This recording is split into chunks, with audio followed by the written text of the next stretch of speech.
Kemudian melanjutkan pembahasan kita Rabu yang lalu tentang kenapa kita penting belajar sirah, kenapa kita penting belajar sejarah.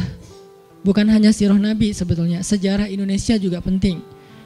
Dari mana Ustadz banyak referensi-referensi? Jangan tanya saya bukan ahli sejarah. Nanti kita bisa lihat banyak tokoh-tokoh ahli sejarah yang bisa mereferensikan sejarah Indonesia yang keren-keren.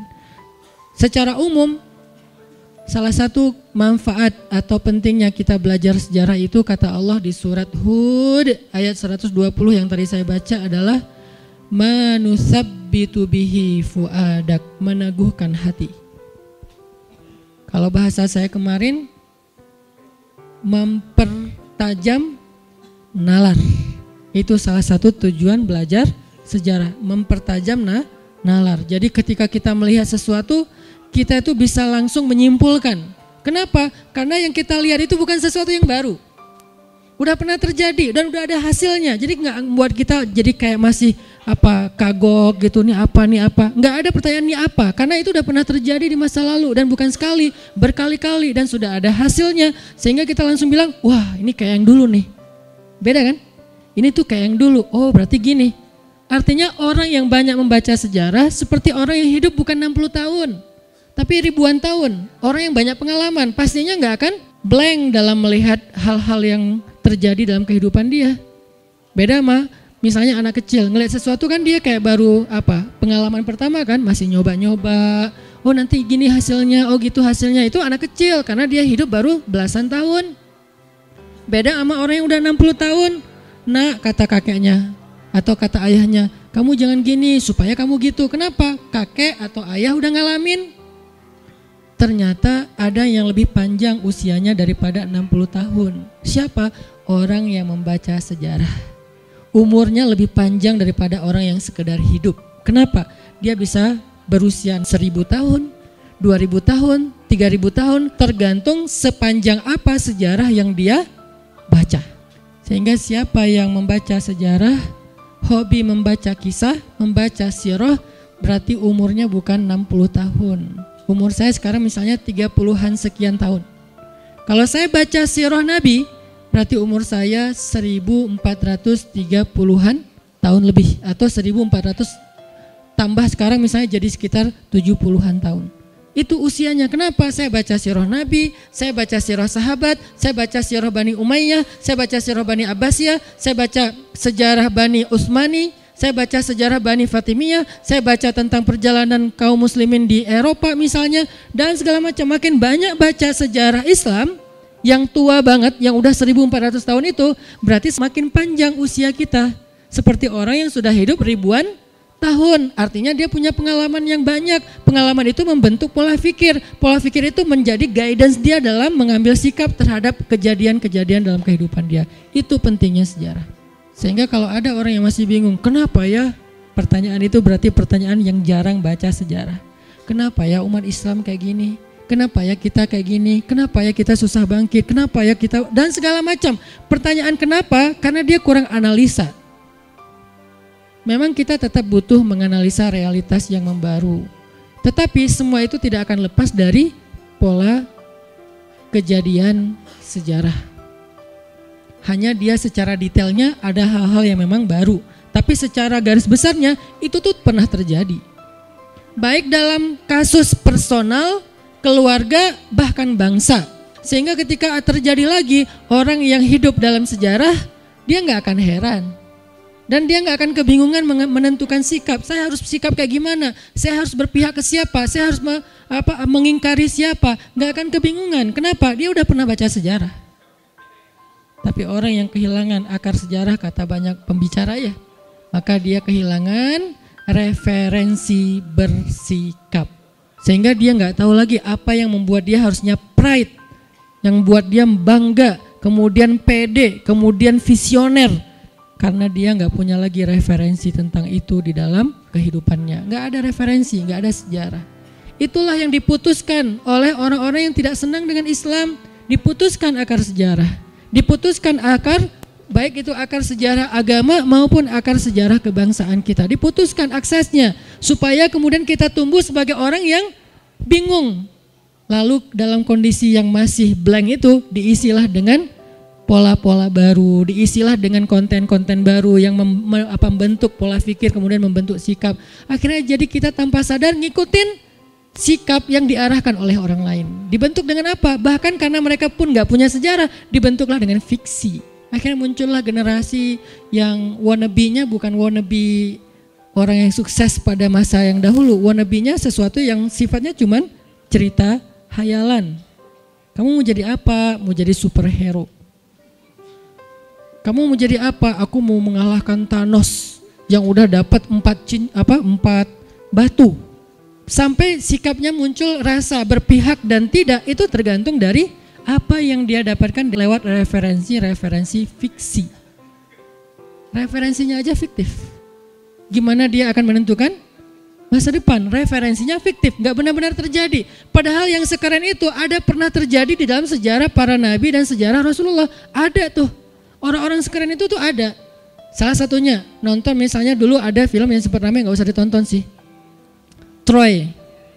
Ada tokoh jagoan banget namanya Achilles ya.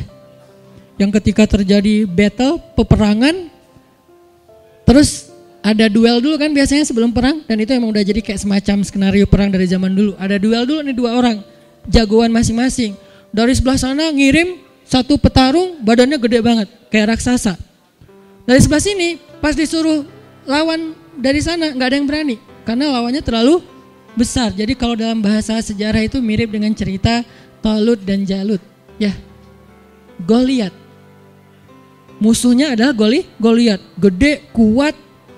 Dan dari sini gak ada yang berani ngelawan Goliat. Dan dalam sejarah Islam itu tuh banyak sejarah kayak gitu. Ada Ali bin Abi Thalib, ada Abdullah ibnu Mubarak, ada Muhammad Al-Fatih, ada Saifuddin Qutuz, ada Salahuddin Al-Ayyubi. Lebih tua lagi ada Daud. Dan itu kan tokoh-tokoh yang bukan fiksi, memang pernah ada dan mereka emang hebat. Daud itu siapa? Pandai besi. Dia bikin pedang sendiri, dia mengayunkan pedang sendiri. Dia bikin senjata untuk kapasitas dia masih anak kecil pakai ketapel, tapi ketapel itu bisa mematikan. Muncul Ali dengan pedangnya yang bercabang, yang kemudian ketika musuh mengayunkan pedangnya, dia tinggal nahan aja dengan cabang pedangnya yang luar biasa. Kemudian muncul lagi nanti Ibnu Mubarak, 1 lawan 100. Sendiri lawan 100 musuh dalam satu battle. Itu Ibnu Mubarak, ulama pula. Muncul lagi Saifuddin Qutuz. Qutuz itu bahasa Mongol. Kenapa dia dinamakan Qutuz? Bahasa kita Qutuz itu artinya singa yang menyalak, singa yang marah. Saking gagahnya Saifuddin. Muncul lagi Salahuddin. Muncul lagi nanti Rohan bin Utsman. Muncul lagi nanti Muhammad Al-Fatih, dan masih banyak lagi tokoh-tokoh besar dalam Islam. Tapi sejarah ini sudah terputus aksesnya, sehingga kita jadi nggak pernah tahu bahkan namanya. Oh, ada ya nama itu. Emang siapa? Nggak kenal namanya. Namanya aja nggak kenal, apalagi ceritanya. Sehingga ketika kita terputus dari akses sejarah, kita tuh nggak punya referensi bersikap. Wannabe-nya nggak jelas siapa. Ketika kita punya akses sejarah, maka kita akan punya referensi bersikap, referensi berpikir, dan referensi merasa. Dan itulah yang akan menentukan jati diri kita. Tapi kalau kita kehilangan akar sejarah, lalu mengekspresikannya dengan hal-hal yang sifatnya lucu-lucuan, mengekspresikan dengan hal-hal yang sifatnya hanya hiburan saja, apalagi bahkan kita menjadikan fiksi sebagai referensi, kan parah ya. Masa fiksi jadi referensi? Sementara yang benar-benar terjadi kita abaikan, yang fiksi kita jadikan referensi. Kebenaran ditentukan dengan dialog di film. Kita kopas lalu jadi quote, life hacks kita. Kan ini agak bermasalah sebetulnya. Masa life hacks kita dialog film fiksi? Harusnya life hacks kita itu dialognya para nabi. Seperti ketika Nabi Yakub alaihissalam dimarahi oleh anak-anaknya, putra-putranya sendiri. Ayah itu nggak adil sama kami, ayah itu pilih kasih, ayah itu begini. Berbagai macam tuduhan mereka kepada Nabi Yakub dan Yusuf.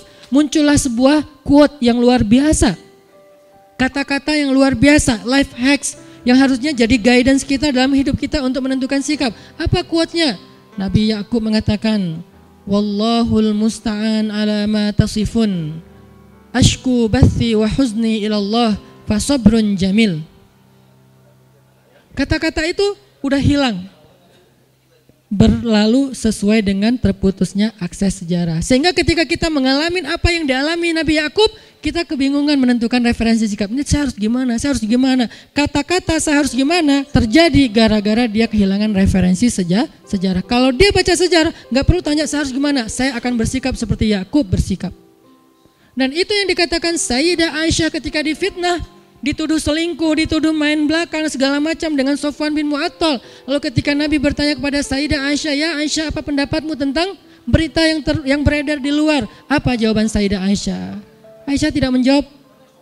Ya saya harus bersikap apa? Saya nggak ngerti, saya nggak tahu. Saya mah pasrah aja. Nah itu kata-kata orang nggak pernah belajar sejarah. Aisyah perempuan yang cerdas, makanya dia belajar sejarah.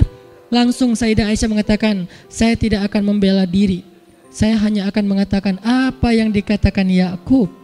Berarti dia menentukan sikapnya sesuai dengan referensi sejarah. Saya hanya akan mengatakan apa yang dikatakan Yakub. Fasobrun jamil, wallahul musta'an ala ma tasifun, ashku bathi wa huzni ilallah. Sehingga hasil dari kejadian itu yang didapatkan oleh Sayyidah Aisyah sama dengan hasil yang didapatkan oleh referensinya, yaitu Nabi Yakub alaihissalam, kebaikan. Pertolongan Allah, kejutan dari Allah, perlindungan dari Allah, dan lebih dahsyatnya lagi pembelaan dari Allah. Makanya ketika kita mengalami masalah yang sama, difitnah, diomongin, dicuekin, segala macam, dibully. Kenapa ada orang ketika dibully malah putus asa terus bunuh diri? Atau putus asa minimal akhirnya dia kayak baper berat sendiri terus gak bisa ngapa-ngapain. Sampai sekarang muncul berbagai macam penyakit mental karena dia gak punya referensi sejarah. Referensinya apa? Drakor.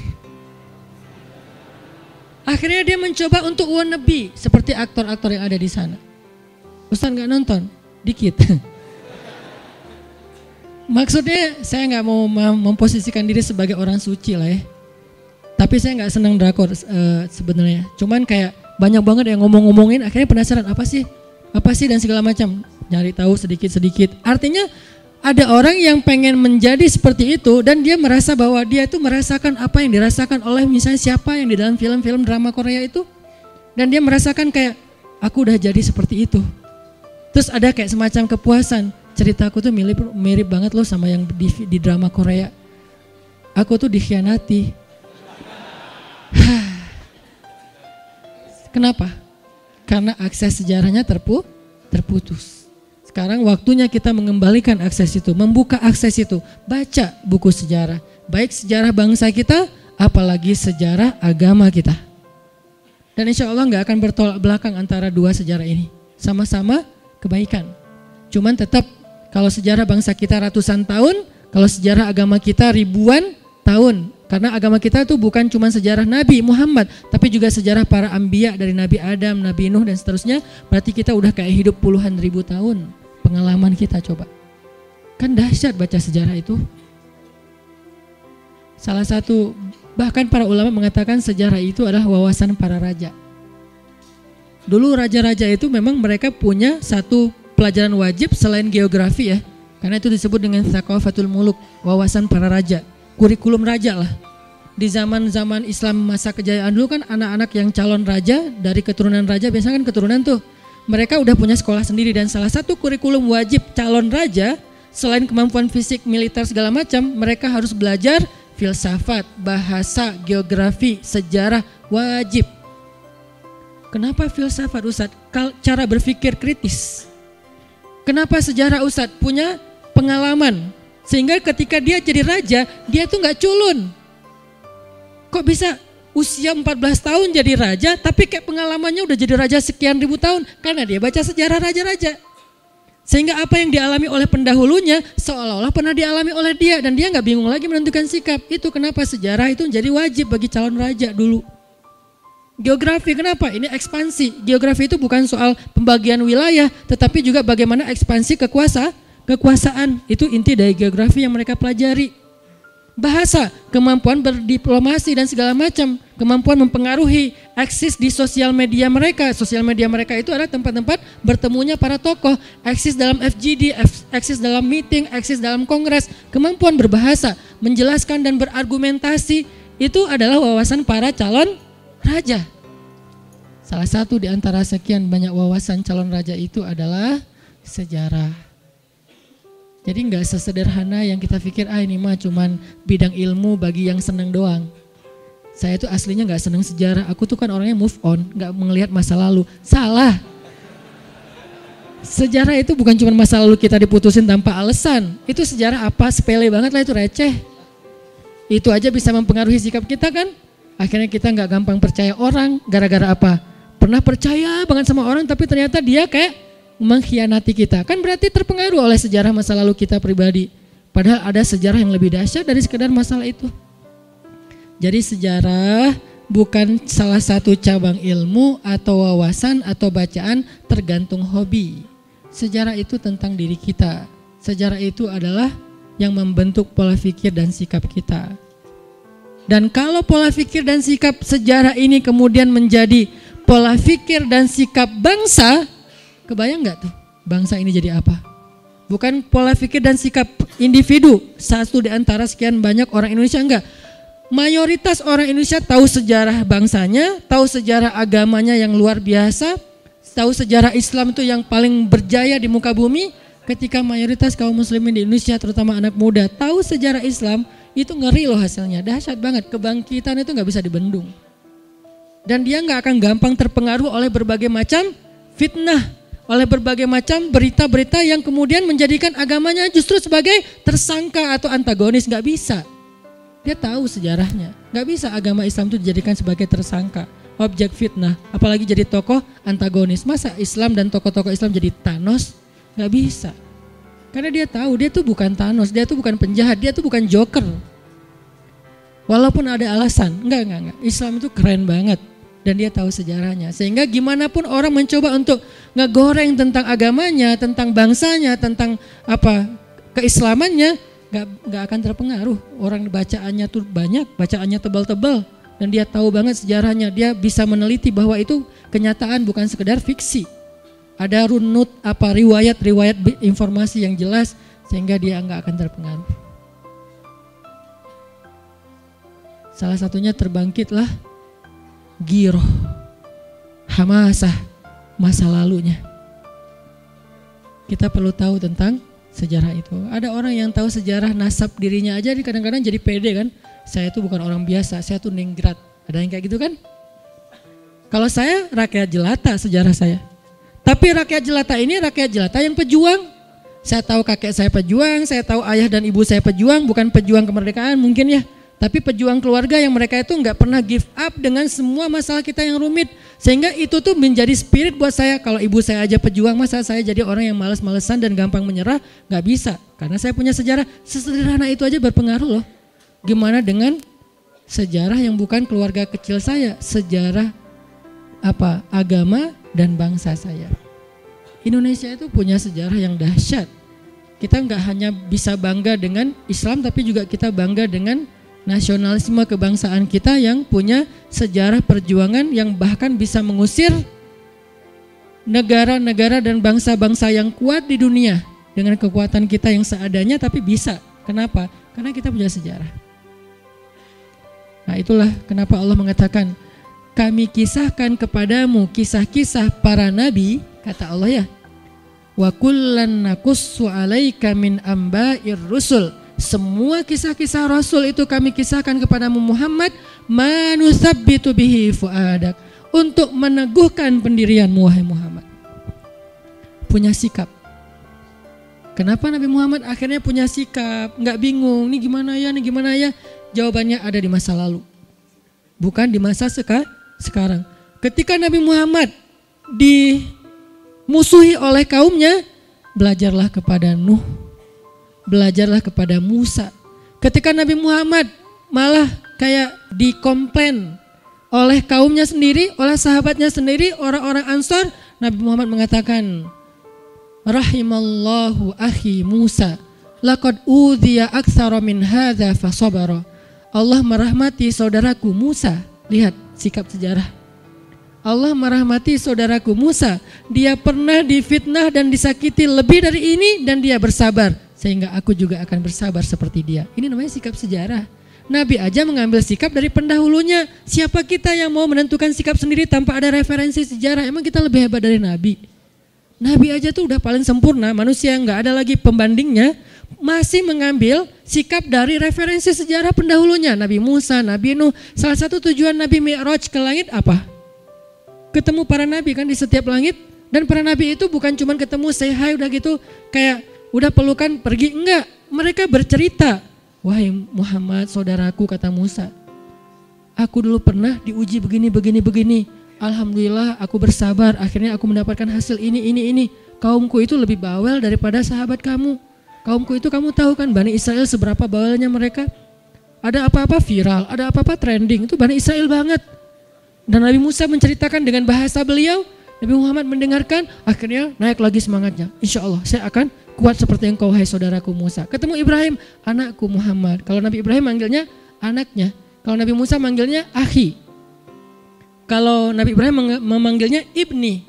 Ahlan bibni solih wan nabiyyis solih. Selamat datang anakku yang soleh dan nabi yang soleh. Itu sapaan Ibrahim di Baitul Ma'mur ketika ketemu dengan Nabi saat Mi'raj.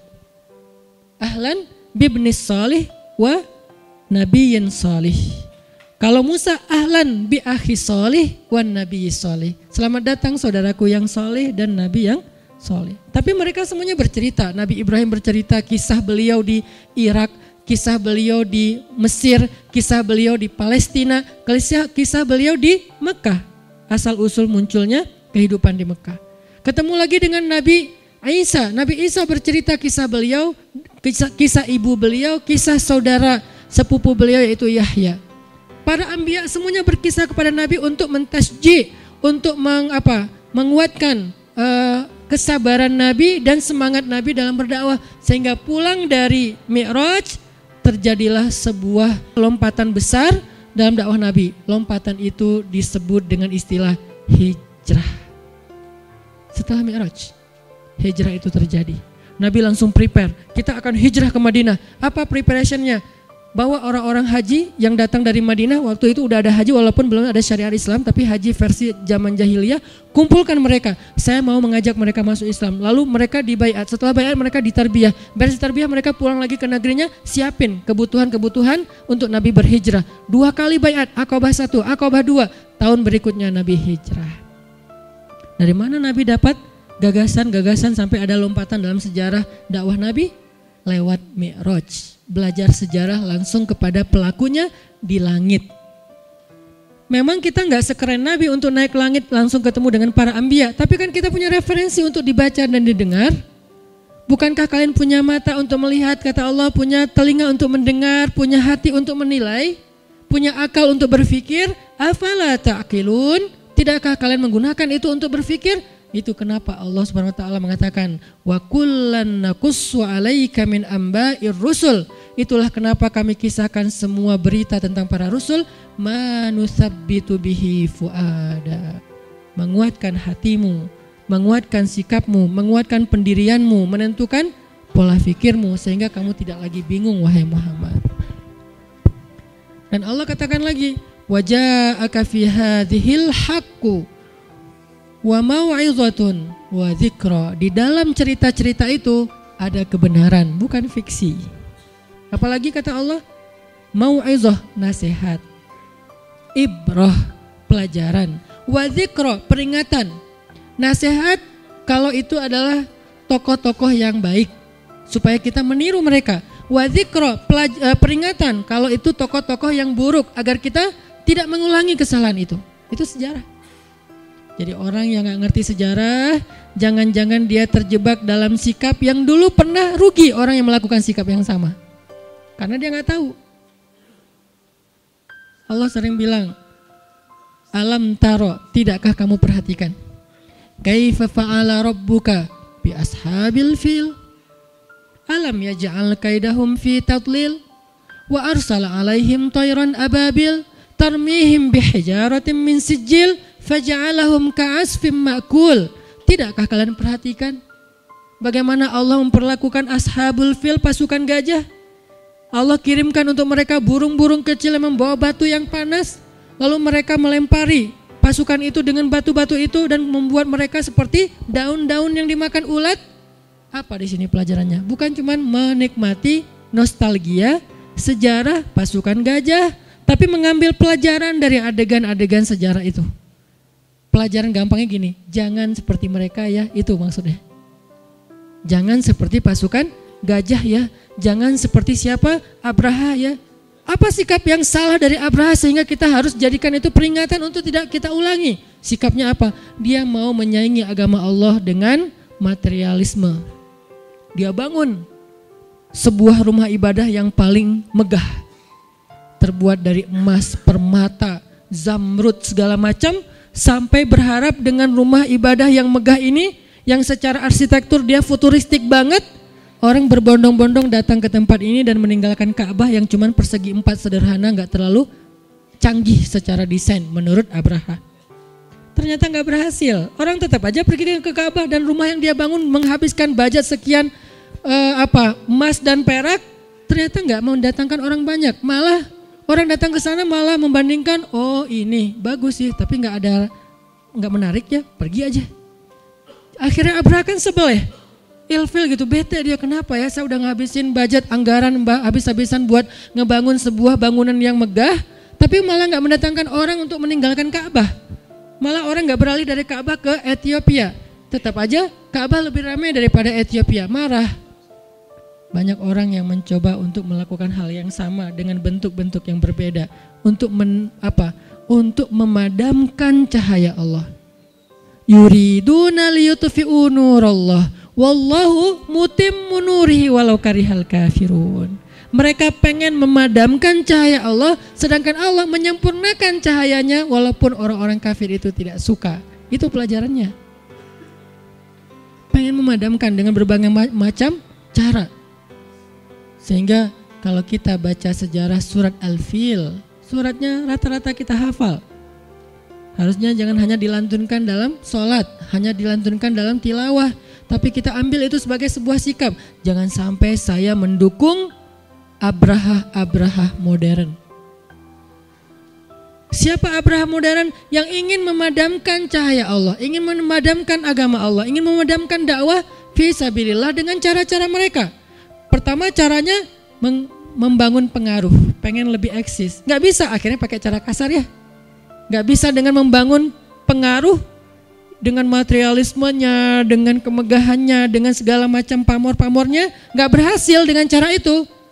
Mendistract perhatian dunia dari Ka'bah menuju ke Ethiopia, gak berhasil. Akhirnya dia pakai cara kasar karena udah putus asa. Rata-rata emang gitu. Cara kasarnya apa? Memerangi Ka'bah langsung. Jangan sampai mungkin kita gak akan jadi Abraha, tapi jangan-jangan tanpa kita sadari, kita itu pasukannya. Kita bukan Abrahanya, bukan tokoh utamanya, tapi jangan-jangan tanpa kita sadari, kita pasukannya yang nge-like apa yang dia lakukan, yang nge-repost apa yang dia lakukan, yang men-story apa yang dia lakukan, yang bahkan kadang-kadang ikut mendebat, membela di komen-komen apa yang dia lakukan. Kan berarti kita termasuk ashab, bukan Abrahanya, karena ayat itu bukan tentang Abraha tapi tentang ashabnya, pengikutnya, orang-orang yang nge-following dia. Itu pentingnya belajar sejarah. Sekarang siapa yang mencoba memadamkan cahaya Allah? Kita nggak boleh menentukan dan menyebutkan nama karena itu etika dalam menyampaikan ilmu. Tetapi lihatlah, banyak orang yang mencoba untuk supaya Islam ini tidak kemudian menjadi sesuatu yang kemudian berpengaruh dalam kehidupan kaum muslimin sendiri, dihalang-halangi segala macam. Makanya ihdaru, hati-hatilah, karena Allah mengatakan wa dzikra lil mu'minin, peringatan bagi orang beriman, karena bisa jadi korbannya justru kita sendiri. Fitnah. Terjadi lagi nanti fitnah di zaman Nabi. Aisyah yang tadi diselingkuh. Tahu nggak siapa yang nge-repost berita bohong itu? Bukan orang munafik, bukan orang kafir. Yang nge-repost berita bohong itu orang mukmin sendiri. Makanya ayatnya innalladzina ja'u bil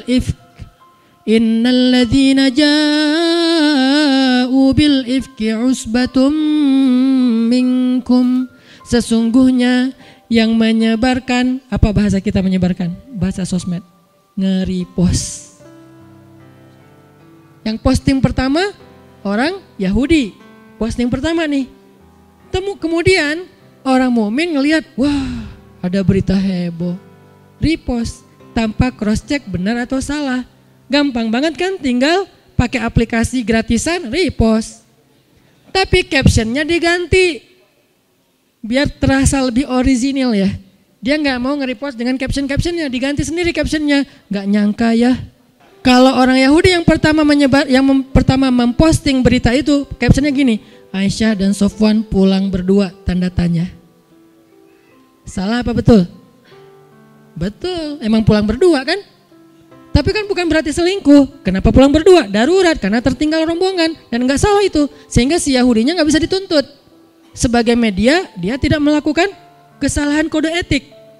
Tetapi dia punya trik untuk membuat orang salah paham. Pakai tanda tanya. Aisyah dan Sofwan pulang berdua, koma, ada apa? Titik. Tanda tanya. Hah? Datang mukmin yang terlalu gampang untuk samma'una lil kadzib, kata Allah di Al-Quran. Samma'una lil kadzib, gampang banget percaya dusta, gampang banget percaya hoax. Repost, ganti captionnya, gak nyangka ya. Postingannya tadi, dia capture gambarannya orang Yahudi, kemudian dia kasih caption sendiri, gak nyangka ya. Nah, yang ketiganya nih, mukmin yang lain dapatnya dari mukmin yang tadi, bukan dari Yahudi lagi. Yang gak akan curiga dong, dia berbohong kan ya. Sesama mukmin pasti benar nih. Oh gitu, caption baru. Terus berkembang, jadilah trending topik. Viral di kota Madinah, Aisyah dan Sofwan selingkuh. Apa pelajaran sejarah buat kita? Seringkali itu terjadi dalam kehidupan kita. Mudah berkembang kemana-mana, beritanya jadi hoax. Gara-gara ada yang terlalu sembrono, samma'una lil kadzib. Dapat satu langsung repost, satu langsung repost. Kadang saya juga pernah terjebak dengan itu walaupun niatnya baik. Makanya jangan mengulangi kesalahan yang pernah terjadi pada tokoh-tokoh sejarah yang terdahulu. Baca nanti akhir surat Hud dan pembukaan surat Yusuf.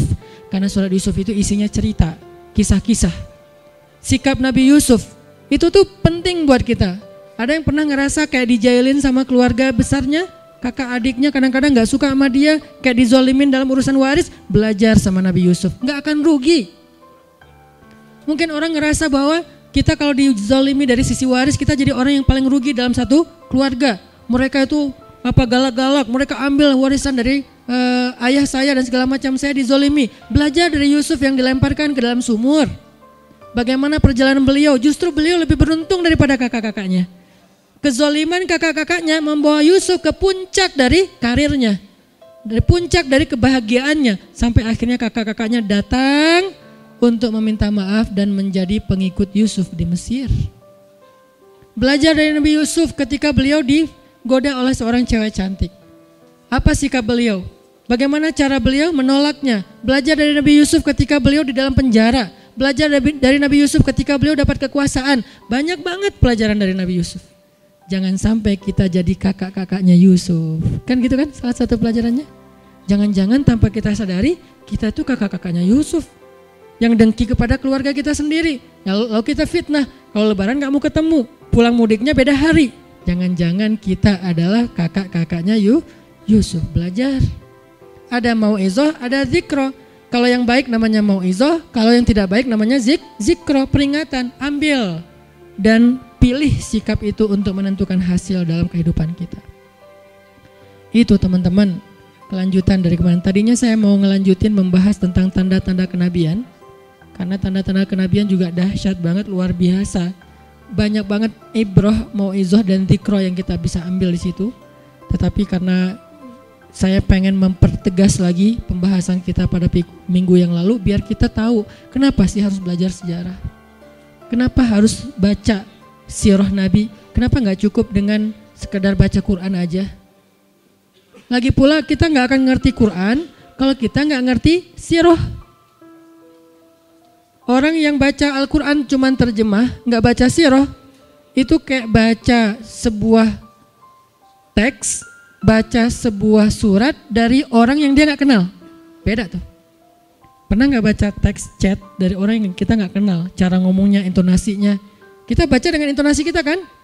Misalnya kita baru kenal teman nih di grup. Kumpul yuk. Ya. Ada yang jawab ya. Padahal dia kalau jawab ya. Tapi kita ya. Kan beda kan? Kasar banget sih ya, nggak pakai titik-titik, nggak pakai emoticon. Dia emang terbiasa orangnya kalau teks itu dia nggak terlalu banyak gimmick ya. Kan ada orang teks tuh gimmicknya banyak kan. Ada yang kadang-kadang overdosis bunga-bunga, kaktus segala macam masukin ke teks. Ada yang kayak gitu overdosis tuh. Ada yang minimalis teks aja nggak pakai titik-titik. Kalau saya masih pakai titik-titik sekarang. Maksud saya tuh titik-titik itu membuat intonasinya itu rata gitu. Ya. Kalau ada juga yang pakai caps lock. YA, kayak singkatan gitu. Kemudian tanda seru 3. Ya. Kan gitu kan ya? Nah, ini ada orang kadang-kadang saya pernah nggak semua orang tuh ngerti fungsi caps lock, nggak semua orang ngerti fungsi tanda seru. Kalau kita nggak kenal dia, kita pikir dia kasar, padahal enggak, dia nggak ngerti. Saya pernah ngechat teman saya, beliau di daerah lah, mungkin, dan beliau bukan anak muda, jadi orang yang mungkin mengenal teks ini dengan handphone nggak terlalu akrab lah ya. Artinya dia ngetik apa yang dapat aja, mungkin pas dia mencet nggak sengaja kepencet caps lock ya, save gitu kan, udah gitu dia ngetik aja, ini gimana matiin caps locknya, udahlah krim aja gitu. Pak, ini ada gini nih. Oh iya. Boleh, tapi semuanya caps lock, tanda seru. Ada yang pakainya S-nya jadi Z, Zaya. Apa lagi nih? Nah, ini kalau kita nggak kenal orangnya nih, kita pasti seuzon kan? Tapi kalau kita udah kenal orangnya, dia emang gitu orangnya. Emang gitu dia, kan gitu kan ya? Karena kita tahu orangnya, kita nggak akan ilfil, kita nggak akan jadi salah sangka. Karena kita tahu orangnya, oh dia nggak ngerti caps lock, dia ngerti tanda seru. Kadang-kadang ada yang ngirimnya emoticon yang harusnya itu cewek ke cowok, tapi cowok ke cowok agak geli kan.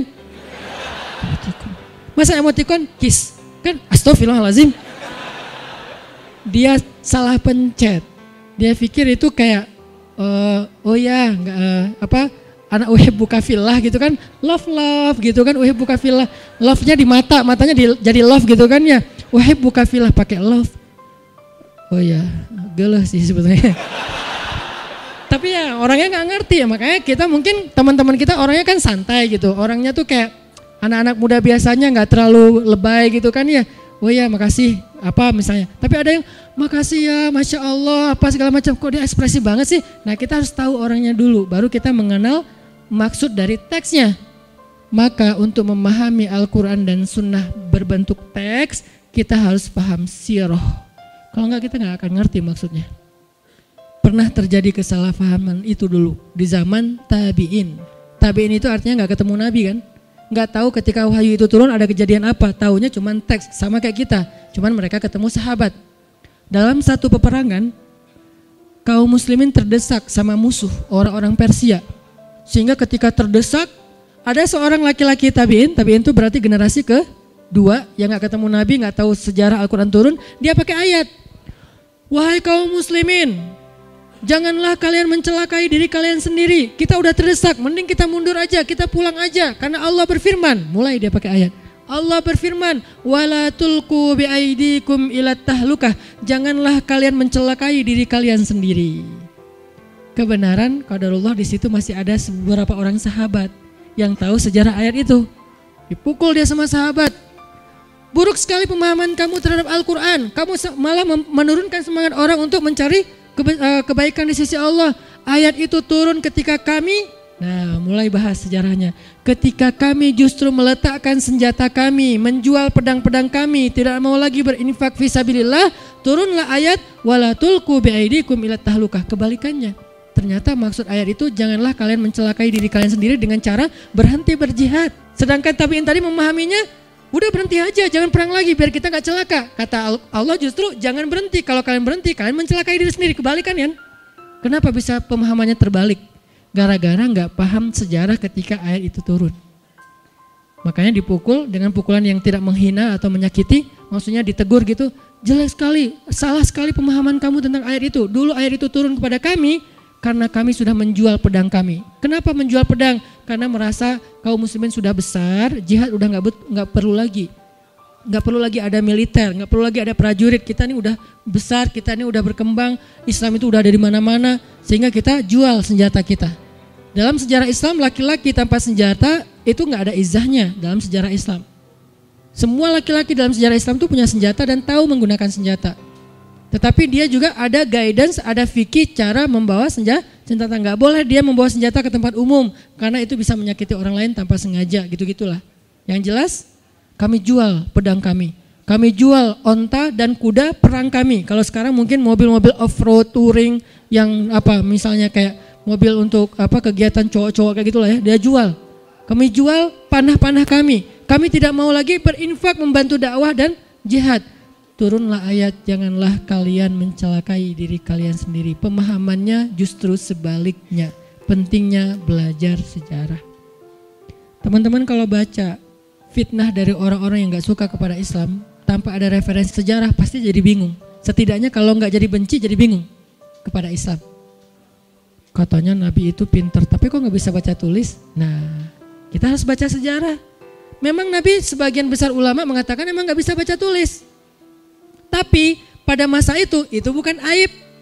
Kenapa bisa gitu? Karena tren belajar pada masa Nabi bukan dengan membaca dan menulis. Tapi tren belajar pada masa Nabi itu dengan menghafal, mendengar, menghafal dan meriwayatkan. Maka kecerdasan Nabi bukan membaca dan menulis. Kecerdasan Nabi itu adalah mendengar langsung hafal. Satu Al-Quran ketika diturunkan oleh Jibril, satu juz. Surat Al-An'am, surat terpanjang di Al-Quran yang diturunkan sekaligus. Al-Baqarah panjang tapi gak sekaligus, dicicil. Kalau Al-An'am panjang dan sekaligus, satu juz lebih satu lembar. Berarti 11 lembar. Jibril datang, wahai Muhammad dengarkan firman Allah. Nabi mendengar. Dibacakan surat Al-An'am sekaligus 11 lembar. Nabi langsung hafal. Kurang cerdas apa coba? Ada di antara kita yang hafal, yang mendengar satu juz langsung hafal? Nggak ada. Alif lam mim dzalikal kitabul la raiba fi sampai tilkar rusulu tilka ummatun qad khalat min qablikum dan seterusnya. Satu juz satu, Ustadz, saya udah hafal barusan dengar dari Ustadz. Nggak ada orang yang kayak gitu sedahsyat Nabi tuh. Nabi dengar dari Jibril langsung hafal. Lalu setelah hafal diulangi lagi oleh Nabi di hadapan sahabat. Nggak ada satu huruf pun yang salah. Kita mungkin bisa hafal tapi masih salah-salah. Baca satu halaman. Wa basyiril ladzina amanu wa amilus solihati anna lahum jannat. Dibacakan oleh ibu kita dulu waktu kecil ya. Atau nak dengerin ya mah. Qul ya ayyuhal kafirun la a'budu ma ta'budun. Secerdas-cerdasnya anak hafal. Mah udah hafal. Barusan hafalnya, Masya Allah, brilian, jenius ya. Coba ulangi. Qul ya ayyuhal kafirun, satu surat kecil. Itu aja udah jenius. Ini satu juz. Kita hafal, salah-salah dikit tetap jenius. La a'budu ma ta'budun, wala antum abidun nama a'bud, wala ana abidun ma abadtum, wala antum abidun nama a'bud, wala ana abidun. Ini kapan selesainya? Maklum atau mah kan baru pertama juga ngafal. Oh iya pinter. Ya cuman satu penggalan surat pendek hafal sekaligus itu udah pinter banget. Nabi itu satu juz lebih sekaligus dan gak ada yang salah. Berarti bukan berarti aib kalau beliau gak bisa baca tulis. Karena tren belajar pada masa itu bukan membaca dan menulis, tapi meriwayatkan dengan cara mendengar lalu menghafal. Tren itu berubah. Masa dulu, masa kita nih, masa saya maksudnya. Tren belajar itu menulis. Datang ke sekolah nulis. Anak-anak keluarkan buku catatan. Ya bu, oh nulis di papan tulis ya. Kadang-kadang ada guru yang kadang-kadang lagi sibuk meeting, atau lagi rapat, lagi banyak kerjaan. Dia nulis, dia suruh ketua kelas untuk nulis di papan. Kan gitu kan, kebiasaan kita waktu kecil ya. Ketua kelasnya nanti tulisannya di bukunya ngambil dari temannya yang paling pintar di kelas. Pinjam catatan lo. Pas lagi keluar istirahat, yang lain pada main, dia lagi ngulangi catatan. Kan kasihan yang disuruh nulis tuh biasanya. Siapa yang biasanya disuruh nulis ke papan tulis? Yang paling bagus tulisan. Alhamdulillah saya gak pernah. Nah tren kita belajar tuh menulis. Pergi ke taklim bawa buku catatan kan. Ternyata tahun 2000-an ke sini trennya berubah lagi dengan rekaman. Anak-anak sekarang belajarnya nyari referensi bukan di perpustakaan, googling, YouTube. Karena memang referensinya memang ada di Google juga sih yang udah berbentuk digital. Mereka bisa cari referensi itu sambil ngafe. Tren itu berubah-ubah. Nah di masa Nabi trennya mendengar dan meriwayatkan. Sehingga gak disebut sesuatu yang aib kalau gak bisa baca dan tulis. Dan gak pintar-pintar amat juga kalau bisa baca dan tulis, biasa aja. Yang senang membaca mah enggak, yang gak senang juga, yang penting dia ngafal. Dan Nabi itu cerdas banget dengan mendengar, menghafal, dan meriwayatkan. Sehingga disebut as-sadiqul masduq, orang yang jujur dan dibenarkan, gak pernah salah dalam menyampaikan berita. Nah kalau kita gak baca sejarah kan jadi, ya kok bisa gitu ya? Katanya fatonah, cerdas, tapi gak bisa baca tulis karena kita gak baca sejarah. Banyak lagi nanti syubhat, tuduhan-tuduhan yang membuat kita kadang-kadang galau dengan keislaman kita sendiri. Kok Islam gini ya? Kok sampai ada gitu ya? Karena kita nggak tahu akar sejarahnya. Mudah-mudahan ini menyemangati kita teman-teman semuanya. Yuk kita baca nih sirah Nabi. Sampai kita mengenal Nabi itu seperti kita mengenal keluarga kita. Kalau nggak bisa lebih dari itu. Idealnya sih lebih dari itu, cuman kan kita realistis juga semampu kita. Minimal seperti kita mengenal anak-anak kita, mengenal kakak-kakak dan adik kita. Gitu banget. Mudah-mudahan dengan kayak gitu, manusabbitu bihi fuadak. Kita sebagai aset bangsa yaitu pemuda gak lagi tumbuh sebagai pemuda yang warnanya warna yang dicat oleh orang lain. Tapi sibghah kita, warna sejarah. 2, sejarah bangsa kita dan sejarah agama kita. Insya Allah dengan kayak gitu kita menjadi anak muda. Orang boleh bilang, lo masih umur 20 tahun sok tahu. Enggak Pak, usia saya bukan 20 tahun, berapa? 3.000 tahun. Kenapa usianya 3.000 tahun? Yang dia baca sejarah 3.000 tahun yang lalu, dia tahu apa yang udah pernah terjadi. Jadi bukan anak kecil ingusan yang gak tahu apa-apa, dia tahu banget karena dia baca sejarah. Maka jadilah dewasa dengan sejarah, mudah-mudahan bangsa kita akan memiliki masa depan yang lebih baik. Karena aset bangsanya adalah aset-aset yang sudah menyejarah, bukan aset yang masih polos yang belum tahu apa-apa. Itu aja yang bisa saya sampaikan hari ini. Mohon maaf belum sempat masuk ke tanda-tanda. Ini saya udah bawa catatan banyak nih tentang tanda-tanda kenabian yang luar biasa. Insya Allah pekan yang akan datang kita akan membahas tanda-tanda kenabian Nabi 40 tahun pertama sebelum dapat wahyu. Karena Nabi itu jadi teladan bukan hanya setelah dapat wahyu, bahkan dalam rahim beliau udah banyak pelajaran yang penting. Kita akan bahas itu insya Allah sehingga kita bisa mengenal Rasulullah Sallallahu Alaihi Wasallam. Sehingga dengan gitu kita nggak malas lagi bersalawat kepada Nabi. Beliau orang yang layak kita puji dengan salawat-salawat kita. Duhai Allah, teguhkanlah hati kami sebagaimana Engkau meneguhkan hati Nabi-Mu dengan ilmu, dengan pemahaman, dengan kebijaksanaan, dengan kisah-kisah yang telah Engkau ceritakan kepadanya. Maka sampaikanlah juga kisah-kisah yang indah itu kepada kami ya Allah, melalui lisan guru-guru kami, lisan ulama-ulama kami, lisan kiai-kiai kami, lisan ustaz-ustaz kami, lisan habaib-habaib kami, lisan orang-orang yang berdakwah di jalan-Mu. Ajarkan kami tentang keteguhan Nuh alaihissalam, ajarkan kami tentang kesabaran Musa alaihissalam, ajarkan kami tentang semangatnya Isa alaihissalam, ajarkan kami tentang akhlaknya Nabi Muhammad sallallahu alaihi wasallam. Ajarkan kami ya Allah sejarah, kisah-kisah yang bisa membentuk kepribadian kami yang lebih baik, bisa membangun nalar dan pemikiran kami, bisa menentukan sikap-sikap kami, agar kami bisa meneruskan sikap-sikap baik sejarah dan mendapatkan kebaikan-kebaikan yang sama, agar kami bisa terhindar dari sikap-sikap buruk sejarah dan terhindar dari keburukan-keburukan yang sama. Ya Allah, anugerahkanlah untuk Indonesia anak muda yang cinta sejarah, sejarah bangsanya dan sejarah agamanya, agar pemuda-pemuda Indonesia kelak bisa mengulangi kegemilangan sejarah yang baik itu, agar pemuda-pemuda Indonesia kelak menjadi pemimpin-pemimpin, pahlawan-pahlawan bagi bangsanya dengan semangat sejarah kepahlawanan dari orang-orang yang terdahulu. Rabbana atina fid dunya hasanah wa fil akhirati hasanah wa qina adzabannar. Subhanakallahumma wa bihamdika asyhadu an la ilaha illa anta astaghfiruka wa atubu ilaik. Assalamualaikum warahmatullahi wabarakatuh.